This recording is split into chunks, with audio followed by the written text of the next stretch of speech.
Rajamouli cinema నుంచి official updates అయితే రాలేదు, కానీ గాసిప్స్ మాత్రం బాగా వినిపిస్తున్నాయి.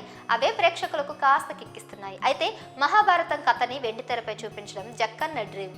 మొత్తం 5 భాగాలుగా దీన్ని తెరకెక్కించాలని భావిస్తున్నారు రాజమౌళి. ఈ ప్రాజెక్టుపై దృష్టి పెట్టడానికి కనీసం 5-6 ఏళ్లు పడుతుంది. సో ఈలోగా రాజమౌళి కన్ను రామాయణం మీద పడిందట. ఆల్రెడీ ప్రస్తుతం రాజమౌళి మహేష్తో బిజీగా ఉన్నాడు. ఇక ఆ సినిమా ప్రీ ప్రొడక్షన్ పనులు జరుగుతున్నాయి. ఈ సినిమా అంతా కూడా ఇండియానా జోన్స్ జోనర్ కు సంబంధించిన కథని నిధుల వేట అటవీ నేపథ్యంలో కొనసాగుతుందని చాలానే వార్తలు వచ్చాయి. దానికి తగ్గట్టుగానే జక్కన్న లొకేషన్ హంట్ సోషల్ మీడియాలో పోస్ట్ ఇంకాస్త క్యూరియాసిటీని పెంచాయి. ఇంకా ఇప్పుడు ఈ సినిమా కథ వారణాసి బ్యాక్డ్రాప్ లో కొనసాగుతుందనే న్యూస్ కూడా బయటకు వచ్చింది. దీంతో అభిమానులలో అసలు కథ ఏమై ఉంటుందా అనే ఆసక్తి ఇంకాస్త పెరిగింది. ఇక్కడికే రాజమౌళి ప్లాన్ అర్థం కాక హింట్స్ డీకోడ్ చేస్తుంటే ఇప్పుడు మరో ట్విస్ట్ ఇచ్చాడు జక్కన్న. ఈ సినిమాకు సంబంధించిన మరో విషయం వెలుగులోకి వచ్చింది. ఈ సినిమా కథకు రామాయణంకి కొంత పోలిక ఉంటుందట. ఈ ప్రాసెస్ లో మహేష్ ను రాముడిగా చూపించబోతున్నాడట జక్కన్న.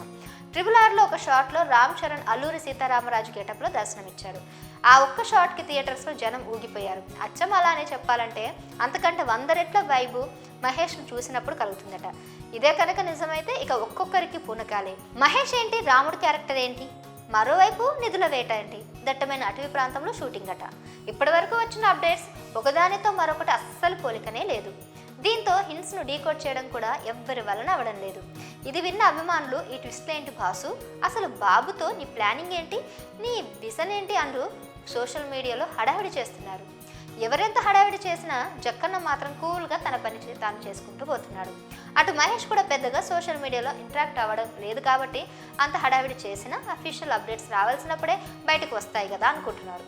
మామూలుగానే జక్కన్న ప్లానింగ్స్ ఎవరి ఊహలకు అందవని అందరికీ తెలిసిందే. ఇక ఇప్పుడు ఈ సినిమా విషయంలో జక్కన్న మేకింగ్ లెవెల్స్ ఇంకాస్త పెరిగాయి. కాబట్టి అభిమానులు డీకోడ్ చేయడం మానేసి అప్డేట్స్ ఎంజాయ్ చేయడం బెటర్ అని మరికొంతమంది కామెంట్ చేస్తున్నారు.